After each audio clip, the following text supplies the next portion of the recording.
বিভেদ আর প্রতিহিংসার রাজনীতি চায় না দেশের মানুষ, বললেন তারেক রহমান। স্বৈরাচারের নির্মম নির্যাতনে দমে যায়নি ছাত্রদল। একজন মায়ের চোখে যেমন বাংলাদেশ, তেমন একটি বাংলাদেশ আমরা গড়ে তুলতে চাই, নবীন এবং প্রবীণ সকলে মিলে। ফেব্রুয়ারিতে ভোটের অপেক্ষায় পুরো জাতি। ছাত্রদলের সমাবেশে ফখরুল, শেখ হাসিনাকে রাজনীতি না করতে দেওয়ার শপথ নিতে হবে। এক ফ্যাসিবাদ বিদায় করে আরেক ফ্যাসিবাদের উত্থান হতে দেবে না এনসিপি। নতুন বাংলাদেশের 24 দফা ইস্তেহার ঘোষণা। সংস্কার না করলে অন্তর্বর্তী সরকার বিশ্বাসঘাতক হিসেবে পরিচিত পাবে, মন্তব্য জামায়াতে। জুলাই স্মৃতি লেখনের পুরস্কার বিতরণ। এবং স্বৈরাচারের সমিতি হলে শেখ হাসিনা হতেন সভাপতি, বললেন অ্যাটর্নি জেনারেল। গণহত্যার সাক্ষ্য দিলেন জুলাই যোদ্ধা খোকন। দেখছিলেন শিরোনাম সংবাদ রাতে, আপনাদের সঙ্গে আছি আমি মনা সাদাত। এবার বিস্তারিত। দেশের জনগণ প্রতিশোধ বিভেদের রাজনীতি চায় না উল্লেখ করে জীবন মান উন্নয়নের রাজনীতিকে সবাইকে সক্রিয় হওয়ার আহ্বান জানিয়েছেন বিএনপির ভারপ্রাপ্ত চেয়ারম্যান তারেক রহমান। বলেন, জনগণই বিএনপির সব ক্ষমতার উৎস। রোববার বিকেলে রাজধানীর শাহবাগে ছাত্রদলের সমাবেশে ভার্চুয়ালি যুক্ত হয়ে তিনি আহ্বান জানান, তরুণ প্রজন্মের প্রথম ভোট ধানের শীষের পক্ষে হোক। সাইফুল রিপনের প্রতিবেদন। জুলাই আগস্টের গণ অভ্যুত্থানের প্রথম বর্ষপূর্তিতে রাজধানীর শাহবাগে জাতীয়তাবাদী ছাত্র দলের সমাবেশে ভার্চুয়ালি যুক্ত হন বিএনপির ভারপ্রাপ্ত চেয়ারম্যান তারেক রহমান। প্রধান অতিথির বক্তব্যে নেতাকর্মীদের উদ্দেশ্যে তারেক রহমান বলেন, সাহস ও সততার সঙ্গে এগিয়ে গেলে গণতন্ত্রকামী জনগণ বিএনপির সঙ্গেই থাকবে। বাংলাদেশের জনগণ আর বিভেদ, বিরোধ, প্রতিহিংসা, প্রতিশোধের রাজনীতি তারা চায় না। রাজনৈতিক দলগুলোকে এ কারণেই জনগণের কাছে সেভাবে জবাবদিহি করতে হবে। রাজনৈতিক দলগুলোর কাছে জনগণ চায় রাজনীতির গুণগত পরিবর্তন। সুতরাং আসো, কথামালার রাজনীতি নয়, বরং আমরা শুরু করি মানুষের জীবন মান উন্নয়নের রাজনীতি। দেশকে তাবেদার রাষ্ট্র করতে গেল 1.5 দশকে দেশের শিক্ষা ব্যবস্থাকে ধ্বংস করে দেয়া হয়েছে বলে অভিযোগ করেন তারেক রহমান। জনগণের ভোটে নির্বাচিত হয়ে দেশ পরিচালনার দায়িত্ব পেলে নতুন কর্মসংস্থান তৈরি সহ শিক্ষা স্বাস্থ্য ব্যবস্থার উন্নয়নে নেয়া বিএনপির নানা পরিকল্পনা তুলে ধরেন তিনি। ভবিষ্যতে শিক্ষার্থীদেরকে যাতে কর্মসংস্থান নিয়ে হতাশায় পড়তে না হয়, আমাদের দল বাংলাদেশ জাতীয়তাবাদী দল বিএনপি সেই আলোকেই শিক্ষা ব্যবস্থার সংস্কার এবং জব অপরচুনিটির জন্য কর্ম পরিকল্পনা বা প্ল্যানিং তৈরি করছে। স্বনির্ভর জনগণ, স্বনির্ভর বাংলাদেশ, এটা গঠনের ধারাবাহিকতায় বিএনপি বর্তমানে দেশে বিদেশে কর্মসংস্থান সৃষ্টি এবং নিরাপদ কর্ম পরিবেশ নিশ্চিত করার রাজনৈতিক কর্মসূচি এবং পরিকল্পনা গ্রহণ করছে। ফ্যাসিবাদ, উগ্রবাদ, চরমপন্থার উত্থান ঠেকাতে তরুণ প্রজন্মকে সচেতন থাকার আহ্বান জানিয়ে বলেন, নবীন প্রবীণ সবাইকে একসঙ্গে নিয়ে গড়ে তুলতে হবে ভবিষ্যৎ বাংলাদেশ। একজন মায়ের চোখে যেমন বাংলাদেশ, তেমন একটি বাংলাদেশ আমরা গড়ে তুলতে চাই, নবীন এবং প্রবীণ সকলে মিলে। এই বাংলাদেশে ফ্যাসিবাদ, উগ্রবাদ, চরমপন্থার উত্থান কিংবা পুনর্বাসন ঠেকাতে শিক্ষার্থীদেরকে অবশ্যই সচেতন থাকতে হবে, সচেতন ভূমিকা পালন করতে হবে। 4 কোটি নতুন ভোটারের প্রতি দলের পক্ষ থেকে আহ্বান জানান বিএনপির ভারপ্রাপ্ত চেয়ারম্যান তারেক রহমান। তারুণ্যের প্রথম ভোট ধানের শীষের জন্য হোক। সমাবেশে অংশ নেওয়া নেতাকর্মীরা বলছেন, 1 বছর আগে যেভাবে ঐক্যবদ্ধ আন্দোলনের মাধ্যমে ফ্যাসিবাদের পতন ঘটিয়েছেন তারা, ঠিক একইভাবে সামনের দিনগুলোতে গণতান্ত্রিক উত্তরণের পথে যে কোনো ষড়যন্ত্র ঐক্যবদ্ধভাবে মোকাবেলা করবেন তারা। শাহবাগ থেকে সাইফুল রিপন, দেশ টিভি, ঢাকা। কোনো ব্যানার, প্লাকার্ড বা ফেস্টুন ছিল না। জুলাই অভ্যুত্থানের স্পিরিট ধারণ করে স্লোগান দিতে দিতে দেশের বিভিন্ন প্রান্ত থেকে শাহবাগে সমাবেশে আসেন ছাত্রদলের নেতাকর্মীরা।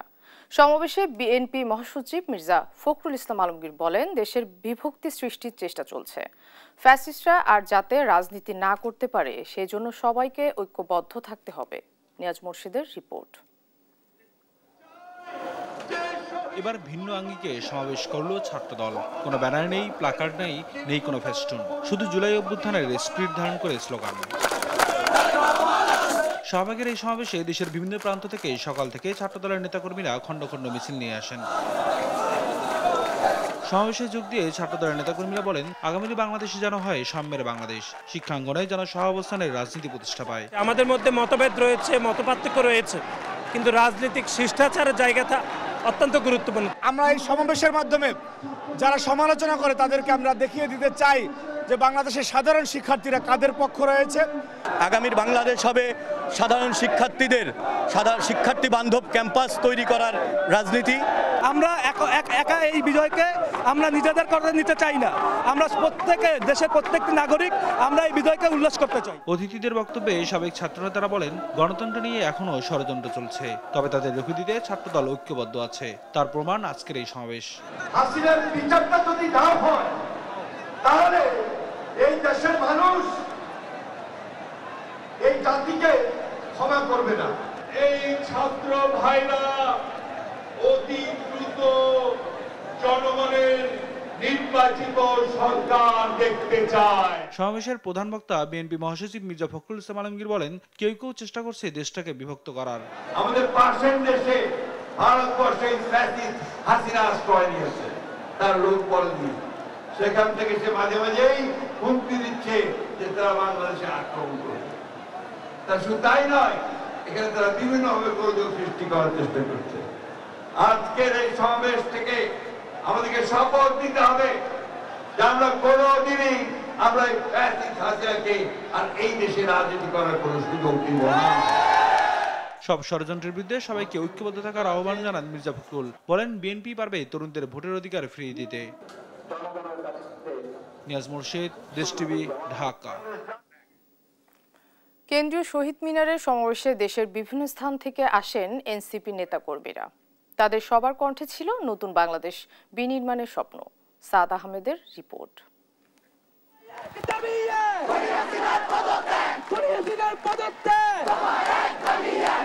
গত বছরের এই দিনে কেন্দ্রীয় শহীদ মিনার থেকে এক দফার ঘোষণা দেন নাহিদ ইসলাম। এক বছর পর ঠিক একই জায়গা থেকে তার দল জাতীয় নাগরিক পার্টির নতুন বাংলাদেশের ইশতেহার ঘোষণা করেন তিনি। রক্তের বিনিময়ে অর্জিত আমাদের এই নতুন স্বাধীনতা কেবল সরকার পরিবর্তনের জন্য ঘটেনি। যে ব্যবস্থার মধ্যে দিয়ে ফ্যাসিবাদ কায়েম হয়, আমরা সেই ব্যবস্থার পরিবর্তন চেয়েছিলাম। নতুন বাংলাদেশের ইশতেহার ঘোষণা সমাবেশে যোগ দিতে সকাল থেকেই কেন্দ্রীয় শহীদ মিনারে ছোট ছোট মিছিলে স্লোগানে জড়ো হতে থাকেন জাতীয় নাগরিক পার্টির নেতাকর্মীরা। উপস্থিত ছিলেন জুলাই গণ অভ্যুত্থানে শহীদ ও আহত পরিবারের সদস্যরাও। বিকেল ৫টার দিকে সমাবেশস্থলে উপস্থিত হন দলটির আহ্বায়ক নাহিদ ইসলাম। তার আগমনে উচ্ছ্বাসে ফেটে পড়েন আগত নেতাকর্মীরা। এ সময় তাদের কণ্ঠে ছিল নতুন বাংলাদেশ বিনির্মাণের স্বপ্ন। তারা বলেন, বাংলাদেশের মানুষ এখন নতুন নেতৃত্ব দেখতে চায়।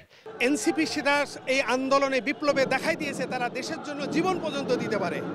সুতরাং দেশের জন্য যারা জীবন দিতে পারে তারা অবশ্যই দেশকে ভালো একটা দিকে নিয়ে যেতে পারবে। আমরা ওদের প্রত্যাশা যে এনসিপি দল ক্ষমতা আসুক, আমরা তাহলে নতুন একটা বাংলাদেশ পাবো। আমরা বাংলাদেশের মানুষ পরিবর্তন চাই দেখে 17 বছর পরে আমরা ফ্যাসিবাদ মুক্ত হতে পেরেছি। সেভাবে যদি আমরা সামনের দিকে এগিয়ে যাই, মানুষ তারুণ্যকে গ্রহণ করার জন্য মুখিয়ে আছে। নতুন বাংলাদেশের এই ইশতেহার বাস্তবায়িত হলে জুলাই শহীদ ও আহতদের আকাঙ্ক্ষার বাস্তবায়ন হবে, এমনটাই বলছেন আগত নেতাকর্মীরা। সাদ আহমেদ, দেশ টিভি, ঢাকা। বিগত বছরের ব্যর্থতা স্বীকার করে সেকেন্ড রিপাবলিকের ঘোষণা দিয়েছেন এনসিপি আহ্বায়ক নাহিদ ইসলাম। বিকেলে কেন্দ্রীয় শহীদ মিনারে নতুন বাংলাদেশের 24 দফা ইশতেহার ঘোষণা করেন তিনি। জানান, আগামীর বাংলাদেশ হবে সমতার বৈষম্যহীন একটি দেশ।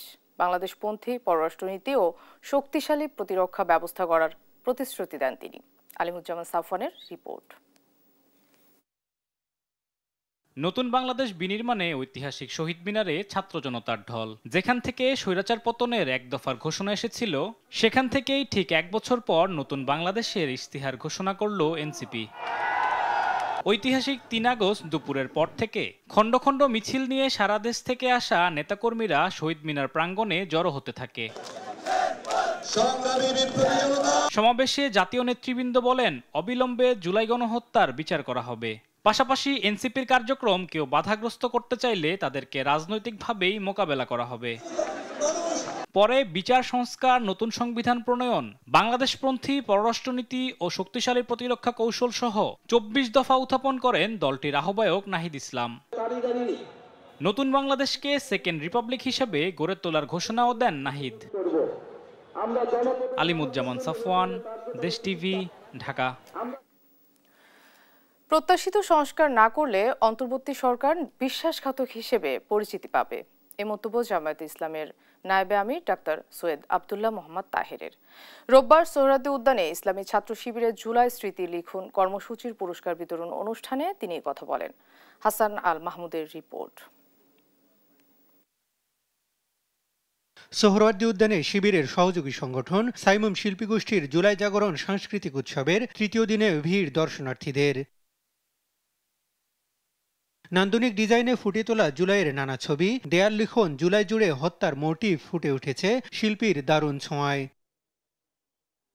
ফেসিবাদের নির্যাতনের প্রতীক আয়নাঘর দেখতে দীর্ঘ সারি সাধারণ মানুষের। প্রতীকীয় আয়নাঘরের অন্ধকার প্রকোষ্ঠে শেখ হাসিনার নির্মমতা কিছুটা উপলব্ধি পাওয়া যায় বলে মনে করছেন দর্শনার্থীরা। সে আয়নাঘরের যদি 1 সেকেন্ডও থাকার কথা না এখানে, সেই জায়গাতে মাসকে মাস, বছরকে বছর, বছরের পর বছর যারা আটকে ছিল, আসলে তাদের জন্য ব্যাপারটা তো অনেক টাফ ছিল। কিভাবে তিলে তিলে মেরে ফেলা যায়, একেবারে না মেরে কিভাবে শাস্তি দিয়ে মেরে ফেলা যায়, সেটার প্রতিশ্রুতি আমরা দেখলাম। 2 মিনিট থাকতে পারে না এখানে। এখন চিন্তা করতেছি 9 মাস, 1 বছর, যারা দীর্ঘ 15 বছর এখানে আটক ছিল, এরা কিভাবে এখানে থাকতো, আমরা অবাক হয়ে যাই। এদিন বিকেলে জুলাই স্মৃতি লিখন কর্মসূচির বিজয়ীদের মধ্যে পুরস্কার বিতরণ অনুষ্ঠানের প্রধান অতিথি ছিলেন জামায়াতে ইসলামের নায়েবে আমির সৈয়দ আব্দুল্লাহ মোহাম্মদ তাহের।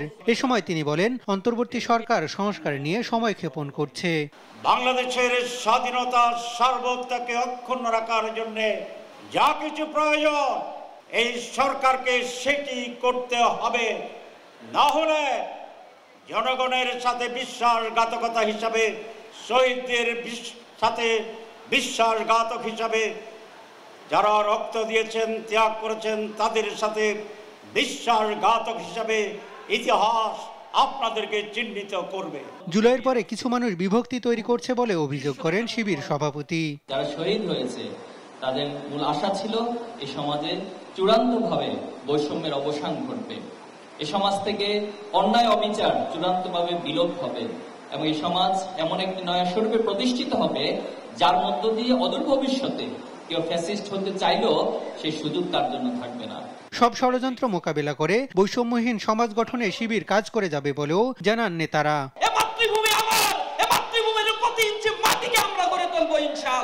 হাসান আল মাহমুদ, দেশ টিভি, ঢাকা।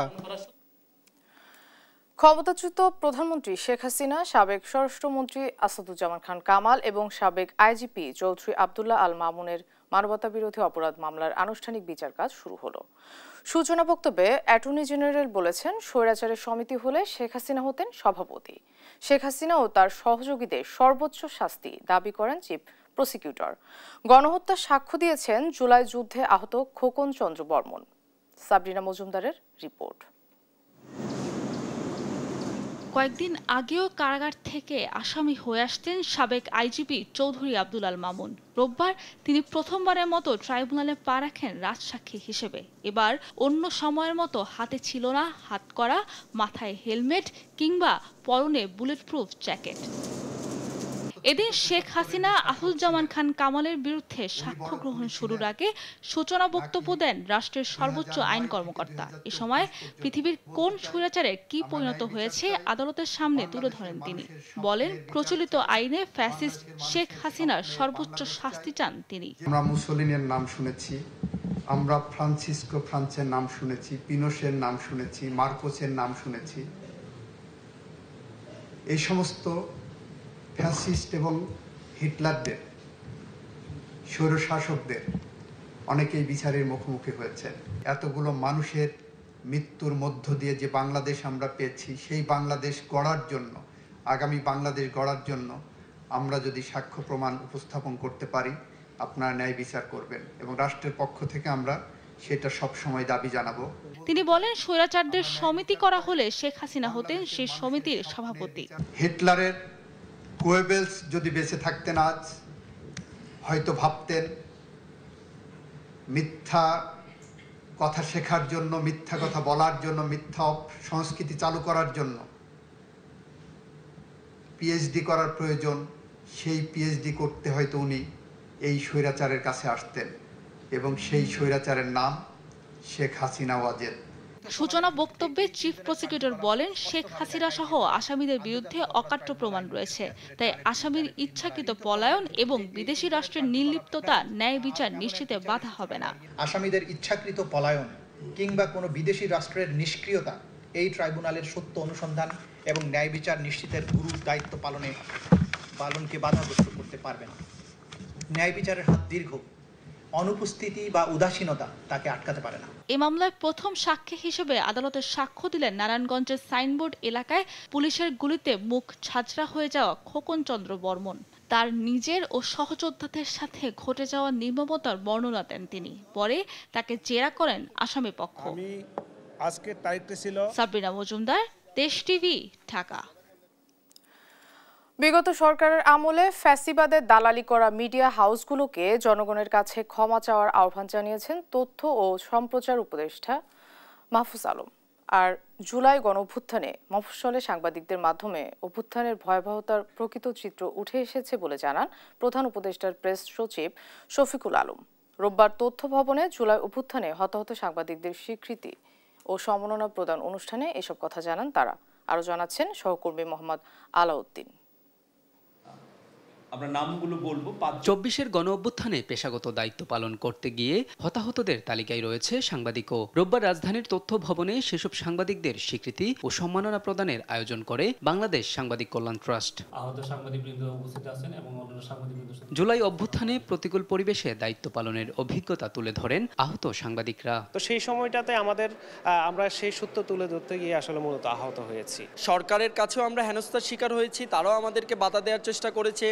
যারা সরকারের পক্ষ হয়ে আন্দোলন দমন করার চেষ্টা করেছে তাদের কাছেও আমরা বাধাগ্রস্ত হয়েছি। আমার গুলি লাগার পরে আমি পরবর্তীতে একটা বুলেট প্রুফ ভেস্ট কিনছি, সাথে নিগার টিগার ইত্যাদি ইত্যাদি। আমার সামনে পুলিশের সামনে গিয়ে ঠিক আবু সাইদের মতো দুই হাত প্রসারিত করে দাঁড়িয়ে গেল এবং পুলিশ গুলি করলো, সে তখনই মারা গেল। অনুষ্ঠানে মফস্বলের সাংবাদিকদের সঠিক মূল্যায়নের কথা জানিয়ে প্রেস সচিব শফিকুল আলম বলেন, অভ্যুত্থানের সময় তাদের মাধ্যমে বিপ্লবের প্রকৃত দৃশ্য জাতির সামনে উঠে আসে। আমরা নতুন জার্নালিজম দেখতে চাই। আর এবারে জুলাইয়ের থেকে আমরা সমস্ত পত্রিকাগুলোকে বলবো, প্লিজ আপনাদের মাঠের সাংবাদিককে মূল্যায়ন করেন। একদম মাঠের সাংবাদিক, মফস্বলের সাংবাদিক, রাস্তায় দাঁড়িয়ে যে ছবি তুলে সেই সাংবাদিক, তারা এই বিপ্লবের সাথে ছিলেন এবং বিপ্লবটা সফল হয়েছে। আর গেল 16 বছরে যেসব মিডিয়া হাউস ফ্যাসিবাদের দালালি করেছে তাদের জনগণের কাছে ক্ষমা চেয়ে নিজেদের অবস্থান স্পষ্ট করার আহ্বান জানান তথ্য ও সম্প্রচার উপদেষ্টা মাহফুজ আলম। গত 16 বছরে যারা নির্লজ্জভাবে ফ্যাসিবাদের দালালি করেছে, সংবাদ মাধ্যম হিসেবে, হাউস হিসেবে অথবা ব্যক্তি সম্পাদক হিসেবে, আমরা কাউকে দেখি নাই জনগণের কাছে ক্ষমা প্রার্থনা করতে। নিজেদের কে স্পষ্ট করেন জনগণের সামনে এবং হাউজের যেই এক ধরনের পক্ষপাত এবং এক ধরনের বিভিন্ন দেশি বিদেশি স্বার্থের সাথে সংশ্লিষ্টতা, এটা থেকে বেরিয়ে আসে। সাংবাদিকদের সুরক্ষায় আইনসহ নবম ওয়েজ বোর্ড বাস্তবায়ন এবং অনলাইন নীতিমালা করার পরিকল্পনার কথাও জানান তথ্য উপদেষ্টা। 9th ওয়েজ বোর্ড বাস্তবায়নের কাজটা আমাদের সময়ে শেষ করে দিয়ে যাওয়া। মোহাম্মদ আলাউদ্দিন, দেশ টিভি, ঢাকা। জুলাই জাতীয় সনদ 2025-এর প্রাথমিক খসড়ার উপর যেসব দল এখনও সাড়া দেয়নি তাদেরকে দ্রুত মতামত জানানোর তাগিদ দেন জাতীয় ঐকমত্য কমিশনের সহ সভাপতি অধ্যাপক আলী রিয়াজ। রোববার জাতীয় সংসদ ভবনে অবস্থিত কমিশন কার্যালয়ের সম্মেলন কক্ষে কমিশনের সদস্যদের নিয়ে এই বিষয়ে সভা হয়েছে। সভায় রাজনৈতিক দলগুলোর সঙ্গে প্রথম ও দ্বিতীয় পর্যায়ের আলোচনা যে সকল বিষয়ে ঐকমত্য প্রতিষ্ঠিত হয়েছে তা পর্যালোচনা করা হয়।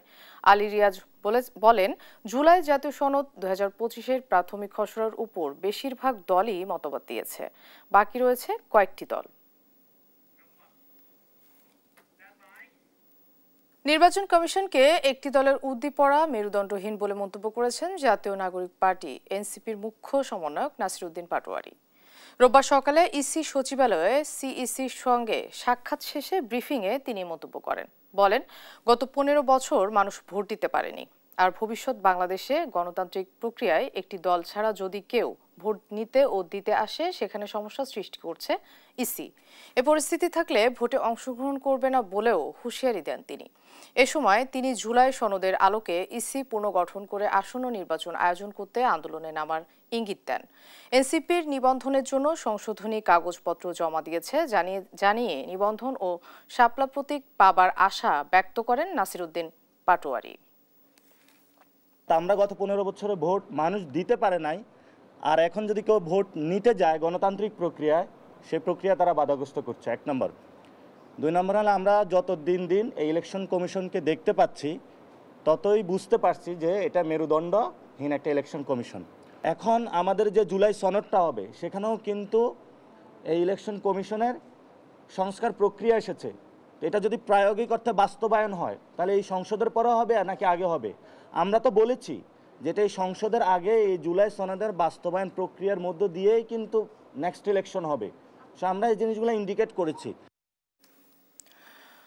ভুয়া টেন্ডারে 7,500 কোটি টাকা আত্মসাৎ করে বিদেশে পাচারের অভিযোগে গাজীপুর সিটির সাবেক মেয়র জাহাঙ্গীর আলমের বিরুদ্ধে মামলা করেছে দুদক। একই সঙ্গে অবৈধ সম্পদ ও সন্দেহজনক লেনদেনের সাবেক পার্বত্য মন্ত্রী বীর বাহাদুরের বিরুদ্ধেও মামলা করেছে সংস্থাটি। ফজলে আদিত্যের রিপোর্ট। গাজীপুর সিটি কর্পোরেশনের সাবেক mayor advocate Mohammad Jahangir Alam Gazipur city কর্পোরেশনের দায়িত্বকালে নানা অনিয়মের মাধ্যমে সরকারি ও সিটি কর্পোরেশনের উন্নয়ন তহবিল থেকে অর্থ লোপাটের অভিযোগ ওঠে। এসব অভিযোগ আমলে নিয়ে অনুসন্ধান শুরু করে দুর্নীতি দমন কমিশন দুদক। অনুসন্ধানে অভিযোগের সত্যতা পায় সংস্থাটি। দুদকের মহাপরিচালক জানান, ভুয়া টেন্ডার ও বিলের মাধ্যমে 7,500 কোটি টাকা আত্মসাৎ ও বিদেশে পাচারের সত্যতা পাওয়ায় জাহাঙ্গীর আলমের বিরুদ্ধে মামলা করা হয়।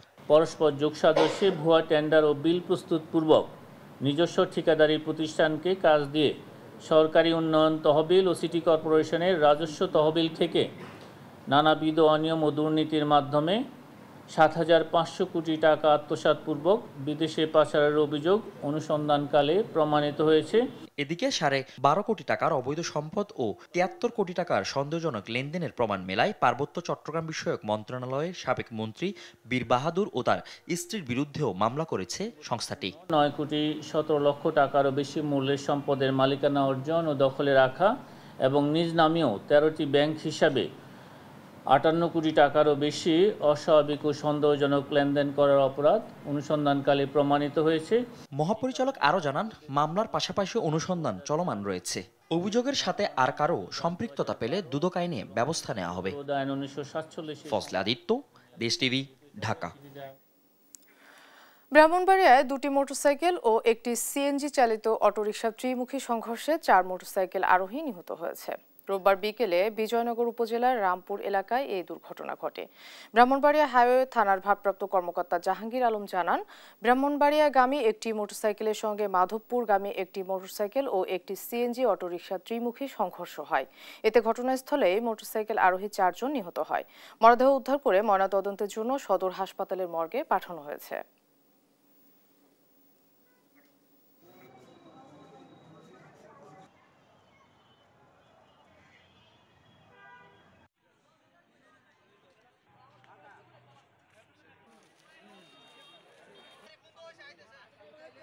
ঢাকা সিলেট মহাসড়ক একটি ব্যস্ততম সড়ক। এখানে আজ বিকাল 4:30 সময় 2টি মোটরসাইকেলের মুখোমুখি সংঘর্ষ হয়। এই সময় আবার একটি সিএনজি এসে এই দুর্ঘটনায় পতিত হয়। এখানে আমরা 4টা ডেড বডি পেয়েছি। একজনকে আহত অবস্থায় ব্রাহ্মণবাড়িয়া সদর হাসপাতালে প্রেরণ করেছি। দেখছেন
দেখছেন সংবাদরা। কয়েক কোটি টাকা লোপাটের ঘটনায় ফ্লাইট এক্সপার্ট এর ৩ কর্মকর্তাকে গ্রেফতার করেছে পুলিশ। বিভিন্ন এজেন্সির টাকা লোপাট করে বিদেশে পালিয়ে যাওয়ার ঘটনায় ফ্লাইট এক্সপার্ট এর প্রধান নির্বাহী সহ ৫ জনের বিরুদ্ধে এক গ্রাহকের করা মামলায় তাদের গ্রেফতার করা হয়েছে। আরও জানাচ্ছেন তারেক মাহমুদ সুজন। ২০১৭ সালে যাত্রা শুরু করে online travel agency flight expert. Flight ticket booking, hotel reservation, visa processing এর কাজ করত প্রতিষ্ঠানটি। শনিবার হঠাৎ খবর আসে গ্রাহকদের কয়েক কোটি টাকা লোপাট করে বিদেশে পালিয়ে গেছে ফ্লাইট এক্সপার্টের মালিক পক্ষ। উনি একটা হোয়াটসঅ্যাপে টেক্সট দিয়ে বলে দিয়ে গেছে। এতে চরম সংকটে পড়ে প্রতিষ্ঠানটির মাধ্যমে টিকিট কাটা হাজারো গ্রাহক ও এজেন্সি। শনিবার প্রতিষ্ঠানটির মতিঝিলের কর্পোরেট অফিসে এসে বিক্ষোভ করেন তারা। যে মাদার আইটাগুলা 11% 12% তাদেরকে টিকিট দিছে, তারা কি এটার সাথে জড়িত না? প্রায় ৮০ লক্ষ হইতে ১ কোটি টাকার আমার ট্রানজাকশন, আমি ওনাদের পোর্টালে দেয়া, আমার টিকিট করা। আমার প্রায় ৭০ লক্ষ টাকার মতো টিকিট আটকে আছে, যেটা ফ্লাইট এক্সপার্টে। এর মধ্যে কিছু টিকিট আছে যেগুলো হচ্ছে কি থার্ড পার্টি থেকে ওরা নিয়ে আমাদেরকে দিছে। এই ঘটনায় প্রতিষ্ঠানটির প্রধান নির্বাহী সালমান বিন রশিদ শাহ সায়েম, তার বাবা মক্কা গ্রুপের চেয়ারম্যান এম.এ. রশিদ শাহ সম্রাট সহ ৫ জনকে আসামি করে ১৭টি এজেন্সির পক্ষে মতিঝিল থানায় মামলা করেন বিপুল সরকার নামের এক গ্রাহক, যেখানে বলা হয় ১৭টি এজেন্সির প্রায় ৫ কোটি টাকা আত্মসাৎ করেছে ফ্লাইট এক্সপার্ট। এরপর গ্রেপ্তার করা হয়েছে প্রতিষ্ঠানটির head of finance Mohammad Sakib, chief commercial officer Saeed Ahmed ও chief operating officer AKM. Sadat হোসেনকে। তারা প্রথমে মতিঝিল থানা আসে, থানায় এসে তারা অভিযোগ করে যে তাদের যে এমডি জনৈক সালমান বিন রশিদ, সে প্রতিষ্ঠানটির কার্যক্রম বন্ধ ঘোষণা করে সপরিবারে বিদেশে চলে যায় এবং প্রতিষ্ঠানের মোটা অঙ্কের আত্মসাৎ করেন। পরবর্তীতে একজন ভুক্তভোগী তাদের বিরুদ্ধে মামলা করে এবং এই সংক্রান্তে অলরেডি ৩ জনকে গ্রেফতার করা হয়েছে। বাকিদের গ্রেপ্তারে অভিযান অব্যাহত আছে বলেও জানিয়েছে পুলিশ। তারেক মাহমুদ সুজন, দেশ টিভি, ঢাকা। সম্প্রতি রাজধানীর বসুন্ধরার কেবি কনভেনশন হলে সারা দেশ থেকে আসা আওয়ামী লীগ নেতা কর্মীদের প্রশিক্ষণ দেওয়ার ঘটনায় মোট ২৬ জনকে গ্রেপ্তার করেছে পুলিশ। কেবিতে কোনো রাষ্ট্রবিরোধী ষড়যন্ত্র হয়েছে কিনা সেটা খতিয়ে দেখার কথা জানিয়েছে ডিএমপি। রোববার দুপুরে ডিএমপি মিডিয়া সেন্টারে সংবাদ সম্মেলনে এ তথ্য জানান মিডিয়া বিভাগের ডিসি তালিবুর রহমান। বলেন, কেবির ঘটনায় ভাটারা থানায় সন্ত্রাস বিরোধী দমন আইনে মামলা হয়েছে। বাকিদের গ্রেপ্তারে কাজ চলছে বলেও জানান তিনি। সারা দেশ থেকে নাশকতার পরিকল্পনার অভিযোগে গত ২৪ ঘন্টায় আওয়ামী লীগ ও এর অঙ্গ সংগঠনের আরও ২৪ নেতাকর্মীকে গ্রেপ্তার করা হয়।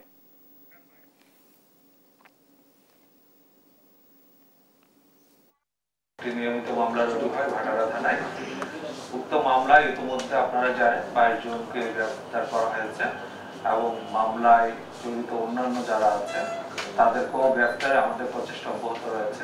ঢাকা মহানগর ডিবি কর্তৃক ২২ জন ছাড়াও দেশের বিভিন্ন জেলায় প্রত্যন্ত অঞ্চলে আরো ৪ জন এই মামলায় গ্রেফতার আছেন এবং বাকি যারা আছে এই ঘটনার সাথে যারা জড়িত তাদেরকেও গ্রেফতারে আমাদের অভিযান অব্যাহত। সিলেট কৃষি বিশ্ববিদ্যালয়ের শিক্ষার্থীদের জন্য একটি নতুন বাস দিয়েছে পূবালী ব্যাংক পিএলসি। সিলেট কৃষি বিশ্ববিদ্যালয় চত্বরে এই উপলক্ষে আয়োজিত অনুষ্ঠানে বিশ্ববিদ্যালয়ের ভাইস চ্যান্সেলর অধ্যাপক ডক্টর মোহাম্মদ আলিমুল ইসলামের হাতে আনুষ্ঠানিকভাবে বাসের চাবি হস্তান্তর করেন পূবালী ব্যাংকের ব্যবস্থাপনা পরিচালক ও সিইও মোহাম্মদ আলী। অনুষ্ঠানে আরও উপস্থিত ছিলেন বিশ্ববিদ্যালয়ের ট্রেজারার, ছাত্র পরামর্শ ও নির্দেশনা দপ্তরের পরিচালক, প্রক্টর সহ শিক্ষক, শিক্ষার্থী ও পূবালী ব্যাংকের বিভিন্ন অঞ্চলের ঊর্ধ্বতন কর্মকর্তারা।